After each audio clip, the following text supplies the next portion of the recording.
Hello అందరికి ఈ రోజు మనం కాంట్రాక్ట్ ఆఫ్ ఏజెన్సీ అంటే ఏంటో తెలుసుకుందాం. దీంట్లో మనకి టూ పర్సన్స్ ఉంటారు. ఒకటి వచ్చేసి ప్రిన్సిపల్, ఇంకొకటి వచ్చేసి ఏజెంట్. ప్రిన్సిపల్ అనేవాడు ఏజెంట్ అనే అతన్ని అపాయింట్ చేసుకుంటారు అనమాట. ప్రిన్సిపల్ కి ఏదైతే వర్క్ ఉందో దాన్ని ఏజెంట్ కి డెలిగేట్ ట్రాన్స్ఫర్ చేసి ఆ వర్క్ ని చేసి పెట్టమనేసి ఒక అతన్ని ఎంప్లాయ్ చేసుకుంటాడు.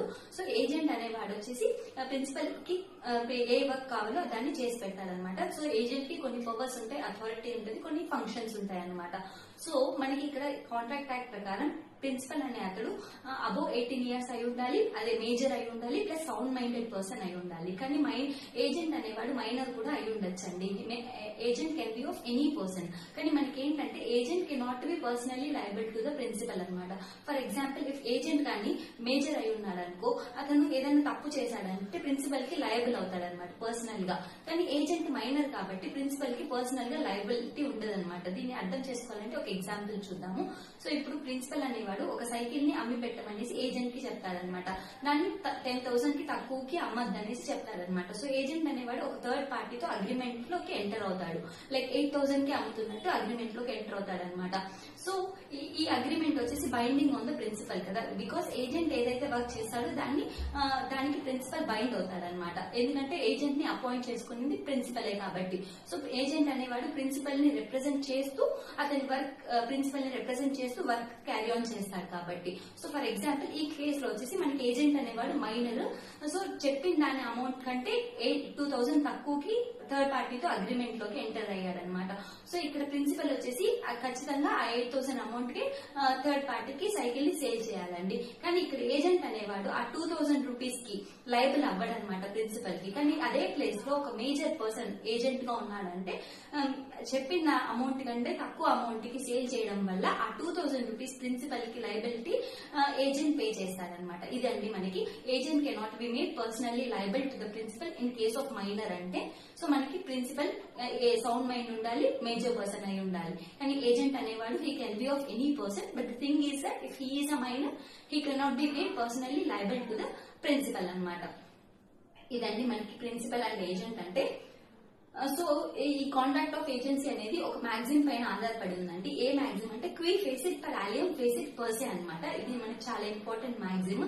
అంటే he who acts through another. ఇక్కడ ప్రిన్సిపల్ అనేవాడు is acting through the agent కాబట్టి is deemed in law that he is acting by himself. So ఇప్పుడు నేను ఎవరికైనా ఒక పని అసైన్ చేసి వాళ్ళని వర్క్ చేసి పెట్టమని అడిగానంటే నా కోసం నేనే ఆ వర్క్ చేస్తే ఎలా ఉంటుందో నా లయబిలిటీ కూడా ఆ పని మీద అలానే ఉంటుందని చెప్పడానికి ఈ మ్యాగజైన్ ని వాడతామండి. దీన్నే మనం క్వీ ఫేసిట్ పర్ ఆలియం ఫేసిట్ పర్సే అంటాము. He who does anything through another person. Here principal is doing something through the agent. దాన్ని మనం లాలో అతనుగా చేస్తున్నట్టుగా భావిస్తామన్నమాట. సో దీంట్లో మనకి ఇంకొక ఇంపార్టెంట్ పాయింట్ ఏంటంటే డెలిగేటర్స్ నాన్ పొటెస్ డెలిగేర్ అనమాట. డెలిగేటర్స్ నాన్ పొటెస్ డెలిగేర్ అంటే ఒక పర్సన్ కి మనం వర్క్ డెలిగేట్ చేసామంటే అతను ఆ వర్క్ ని ఇంకొక పర్సన్ కి డెలిగేట్ చేయకూడదు అనమాట. దాన్ని మనం డెలిగేటర్స్ నాన్ పొటెస్ డెలిగేర్ అంటాము. అంటే ఇక్కడ మనకి ప్రిన్సిపల్ అనేవాడు ఏజెంట్ కి వర్క్ ని డెలిగేట్ చేస్తున్నాడు, అంటే అసైన్ చేస్తున్నాడు, ట్రాన్స్ఫర్ చేస్తున్నాడు. ఈ ఏజెంట్ అనేవాడు మళ్ళీ ఇంకొక అతనికి డెలిగేట్ చేయకూడదు అనే దానికి అర్థం అంటే డెలిగేటర్స్ నాన్ పొటెస్ డెలిగేర్ అంటే. కానీ మనకి కొన్ని ఎక్సెప్షనల్ సిచ్యువేషన్స్ లో ఏజెంట్ అనేవాడు ఇంకొక అతనికి వర్క్ ని డెలిగేట్ చేయొచ్చు అనమాట. సో మనకి జనరల్ రూల్ ఏంటంటే ప్రిన్సిపల్ ఏజెంట్ కి డెలిగేట్ చేస్తారు కాబట్టి వర్క్, ఈ ఏజెంట్ అనేవాడు ఇంకొక అతనికి లెగ్స్ ఆఫ్ ద ఏజెంట్ అంటాము, ఇంకొక అతనికి వర్క్ ని డెలిగేట్ చేయకూడదు అనమాట. ఎందుకంటే ఇలాంటి రూల్ వచ్చిందంటే ప్రిన్సిపల్ అనేవాడు ఏజెంట్ యొక్క స్కిల్స్ మీద కాన్ఫిడెన్స్ ఉంది కాబట్టి ఏజెంట్ కి ఆ వర్క్ ని డెలిగేట్ చేశాడు. సో కాబట్టి అతనే ఆ వర్క్ ని చేయాలి. అతను కానీ ఇంకొకరికి వర్క్ డెలిగేట్ చేశారనుకో ప్రిన్సిపల్ కి ఆ సెకండ్ పర్సన్ పైన ట్రస్ట్ కానీ కాన్ఫిడెన్స్ కానీ ఉండకపోవచ్చు. కాబట్టి మనకి ప్రిన్సిపల్ ఏదైనా వర్క్ డెలిగేట్ చేశాడంటే ఏజెంట్ కి ఆ వర్క్ ఏజెంటే చేయాలన్నమాట. When it is of quietly dependent on skills అనమాట. సో ఇక్కడ ప్రిన్సిపల్ అనేవాడు స్కిల్స్ ని బేస్ చేసుకుని ఏదైనా వర్క్ ఏజెంట్ కి డెలిగేట్ చేస్తే ఆ ఏజెంట్ అనేవాడు ఇంకొకరికి డెలిగేట్ చేయకూడదు. ఎందుకంటే ప్రిన్సిపల్ వచ్చేసి ఎందుకు వర్క్ డెలిగేట్ చేస్తున్నారంటే on the basis of skill and integrity and confidence on the agent. కానీ కొన్ని కేసెస్ లో ఏజెంట్ అనేసి సబ్ డెలిగేట్ చేయొచ్చు అనమాట ఇంకొక ఏజెంట్ కి. అతన్ని ఏమంటారంటే సబ్ ఏజెంట్ అనమాట. అంటే మనకి ప్రిన్సిపల్ ఒకరు, దాని కింద ఏజెంట్, ఆ ఏజెంట్ ఇంకొకరిని అపాయింట్ చేసుకుంటే దాన్ని సబ్ ఏజెంట్ అంటాం అనమాట.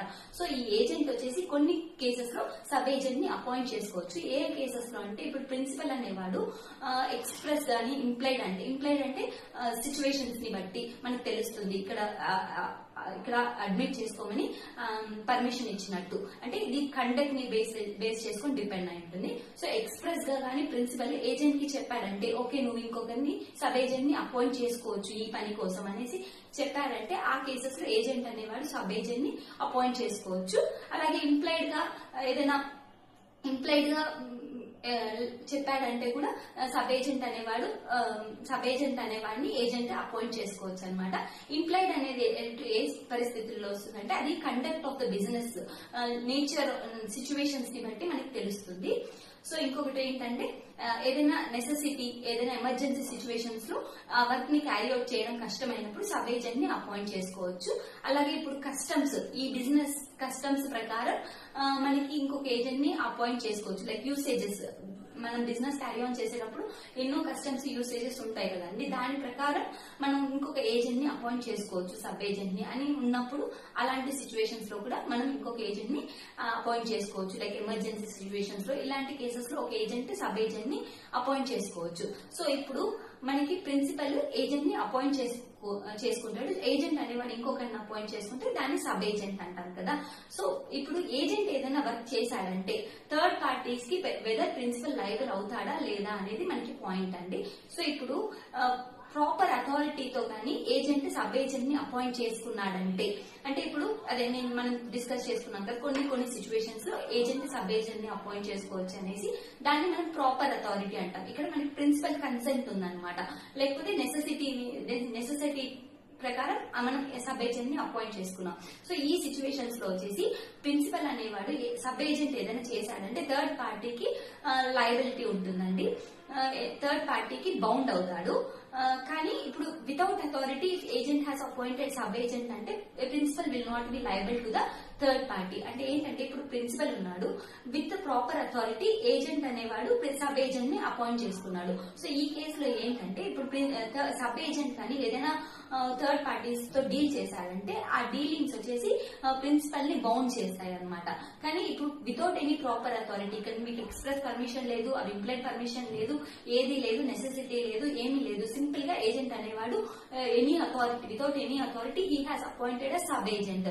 So in that case if sub agent కానీ ఏదైనా చేసినా కూడా ప్రిన్సిపల్ ఆ థర్డ్ పార్టీకి లయబుల్ అవ్వడండి, థర్డ్ పార్టీ కానీ సబ్ ఏజెంట్ కి కానీ బౌండ్ అవ్వడం అనమాట.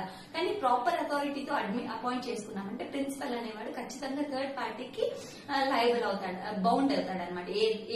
ఫర్ ఎగ్జాంపుల్ సబ్ ఏజెంట్ ఒక అగ్రిమెంట్ లోకి ఎంటర్ అయ్యాడు థర్డ్ పార్టీతో, ఆ అగ్రిమెంట్ ని ఖచ్చితంగా ప్రిన్సిపల్ అనేవాడు బౌండ్ అవుతాడు అనమాట. ఇదండి మనకి with proper authority, without proper authority అంటే. ఇంకొకటి ఏంటంటే ప్రిన్సిపల్ విత్ ప్రాపర్ అథారిటీ అయినా కూడా he will not be responsible to the sub agent. ఎందుకంటే ఏజెంట్ అనేవాడే సబ్ ఏజెంట్ ని అపాయింట్ చేసుకున్నాడు కాబట్టి ఏజెంటే రెస్పాన్సిబుల్ అవుతాడు సబ్ ఏజెంట్ కి. అలాగే సబ్ ఏజెంట్ కూడా ఏజెంట్ కి రెస్పాన్సిబుల్ అవుతాడు కానీ ప్రిన్సిపల్ కి అవ్వడు. వితౌట్ ప్రాపర్ అథారిటీ అయితే in each case only agent will be responsible. Agent will be responsible both to the principal and to the third party అనమాట. కానీ ఇక్కడ విత్ ప్రాపర్ అథారిటీ అయితే ఫర్ ఎగ్జాంపుల్ సబ్ ఏజెంట్ వాడు fraudulent గా work చేశాడంటే అప్పుడు మాత్రం డెఫినెట్ గా ప్రిన్సిపల్ కి లయబుల్ అవుతాడు. ఇంకా అదర్ కేసెస్ లో ఓన్లీ ఏజెంట్ కి మాత్రమే రెస్పాన్సిబుల్ అవుతాడు, ప్రిన్సిపల్ కి అవ్వడం అనమాట. ఇదండి మనకి డెలిగేటర్స్, నాన్ ప్రొటెస్ట్ డెలిగేట్ అంటే. Thank you.